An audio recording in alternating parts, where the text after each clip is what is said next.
নদ নদী খাল বিল সব শুকাইল, অন্য অভাবে লোক সব জমা লয়ে গেল।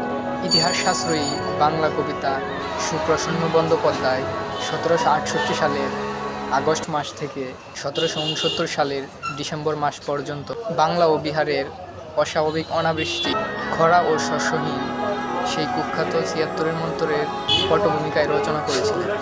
এই প্রসঙ্গে 1786 সালে প্রকাশিত ট্রানসাকশন ইন ইন্ডিয়া গ্রন্থে তিনি লিখেছেন, ইংরেজদের মুনাফা শিকারের পরবর্তী উপায় হইল চাউল কিনিয়া গুদামজাত করে রাখা। তাহারা নিশ্চিত ছিল যে জীবন ধারণের জন্য এই অপরিহার্য দ্রব্যটি ইংরেজ বণিকরা যে মূল্যেই চাহিবেন সে মূল্যেই পাইবেন।